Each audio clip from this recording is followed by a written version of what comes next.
ઈરાને હાલ ચાલી રહેલા યુદ્ધને સમાપ્ત કરવા માટે એક એવી મોંઘી શરત મૂકી છે કે જેનાથી અમેરિકા સાથે આખી દુનિયાના હોશ ઉડી ગયા છે. આ યુદ્ધમાં હોર્મુઝની ખાડીમાં ભયનો માહોલ ઊભો કરી ઈરાને અમેરિકાને ભીસમાં ઘણા સમયથી મૂકી જ દીધું છે અને હવે તેની એવી ડિમાન્ડ છે કે જો યુદ્ધ બંધ કરવું હોય તો હોર્મુઝ પર ઈરાનનું આધિપત્ય સ્વીકારવામાં આવે. આ ઉપરાંત ખાડીમાંથી પસાર થતા ઓઇલ ટેન્કર્સ પાસેથી લાખો ડોલરની ફી લેવાનો પણ ઈરાનનો પ્લાન છે. વોર શરૂ થયું છે ત્યારથી ઈરાનના હુમલાના ડરને કારણે હોર્મુઝમાંથી ઓઇલ તેમજ ગેસ ટેન્કર્સનું પસાર થવું ખૂબ જ મુશ્કેલ બની ગયું છે. એવા પણ દાવા થઈ રહ્યા છે કે છેલ્લા એકાદ મહિનામાં હોર્મુઝમાંથી જે ટેન્કર્સ નીકળ્યા છે તેમાંના અમુક પાસેથી $2 મિલિયન જેટલી રકમ પણ વસૂલવામાં આવી છે. જોકે કોઈપણ દેશની સરકાર કે પછી શિપિંગ કંપનીઝે આવા એકે ટ્રાન્ઝેક્શન્સની પુષ્ટિ નથી કરી, પણ એક્સપર્ટ્સનું માનવું છે કે ઈરાનને પેમેન્ટ કરાયું હોય તેવું માનવાને કેટલાક મજબૂત કારણો છે. અમેરિકા અત્યાર સુધી અનેક પ્રયાસો બાદ પણ હોર્મુઝની ખાડીને ખુલ્લી નથી કરાવી શક્યું. તેવામાં જો ઈરાનની ડિમાન્ડને સ્વીકારી લેવામાં આવે તો આ ક્ષેત્રમાં ઈરાનની દાદાગીરી વધી જવાની પૂરેપૂરી શક્યતા છે. અધૂરામાં પૂરું જો ઈરાનને ફી વસૂલ કરવાની છૂટ આપી દેવાય તો ક્રૂડનું ટ્રાન્સપોર્ટેશન મોંઘું થઈ જાય તેમ છે અને પછી જો ઈરાન આ કમાણી જતી કરવા માટે તૈયાર ન થાય તો ભવિષ્યમાં તે ફરી હોર્મુઝની ખાડીને બંધ કરી આખી દુનિયાને બાનમાં લઈ શકે છે. આ વોરમાં ઈરાનને ભારે નુકસાન થયું છે જેની ભરપાઈ કરવા માટે તે અલગ અલગ રસ્તાઓ શોધી રહ્યું છે અને તેનો પ્લાન એક ટેન્કર પાસેથી $2 મિલિયન જેટલી ફી વસૂલ કરવાનો છે. હોર્મુઝમાંથી રોજનું 20 મિલિયન બેરલ ક્રૂડ ઓઇલ લઈને 10 ટેન્કર્સ પાસ થાય છે. જો આ દરેક ટેન્કર પાસેથી ઈરાન $2 મિલિયન ટોલ ટેક્સ લે તો તેને માત્ર ઓઇલમાંથી જ રોજની $20 મિલિયન અને મહિનાની $600 મિલિયન જેટલી આવક થઈ શકે છે. તેમાં જો એલએનજીના ટેન્કર્સને ઉમેરી દેવામાં આવે તો આંકડો $800 મિલિયન સુધી પહોંચી શકે છે.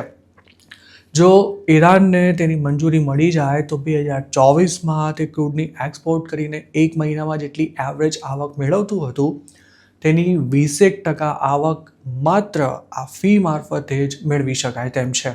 એક ઓઇલ ટેન્કરમાં average 2 million barrel crude oil load કરી શકાય છે. જો તેની કિંમત હાલના બજાર ભાવ પ્રમાણે $100 પ્રતિ બેરલ ગણવામાં આવે તો એક ટેન્કરમાં લોડ કરાયેલા ક્રૂડની વેલ્યુ $200 મિલિયન જેટલી થાય છે અને ઈરાન તેના પર 10% ફી અથવા તો બીજી ભાષામાં કહીએ તો પ્રોટેક્શન મની વસૂલ કરવા માંગે છે. હાલ ઇજિપ્ત સુએઝ કેનાલમાંથી પસાર થતા જહાજો પાસેથી આ જ પ્રકારે ફી વસૂલી મહિને $700 થી $800 મિલિયન જેટલી આવક રળે છે. ઈરાન પર અમેરિકાએ અનેક પ્રકારના પ્રતિબંધો લગાવી રાખ્યા છે જેથી તેના પર આવકના નવા સોર્સિસ ઊભા કરવાનું પ્રચંડ પ્રેશર છે અને હોર્મુઝ તેના માટે સોનાના ઈંડા આપતી મરઘી સાબિત થઈ શકે છે.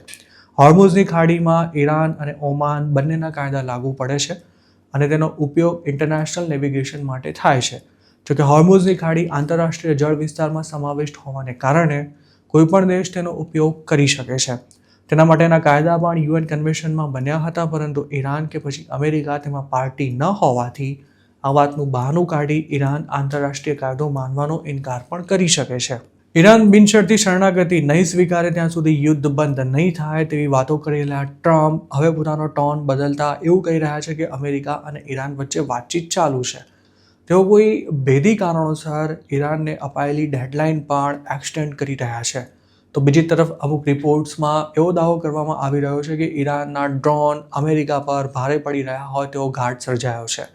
મહત્વની વાત એ છે કે ઈરાન પાસે કેટલા ડ્રોન છે તેનો અમેરિકા પાસે કોઈ આંકડો નથી અને ઈરાન હજુ કેટલા ડ્રોન બનાવી શકે તેમ છે તેનો પણ ટ્રમ્પને કોઈ જ અંદાજ નથી.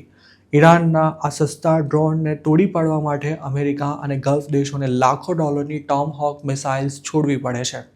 હવે સમસ્યા એ છે કે ઈરાન પાસે ટોમહોક મિસાઇલ કરતાં જો વધારે ડ્રોન હશે તો એક સમય એવો પણ આવી શકે છે કે જ્યારે ઈરાનના ઘોંઘાટિયા ડ્રોનને તબાહી ફેલાવતા અટકાવવાનું અશક્ય થઈ જશે.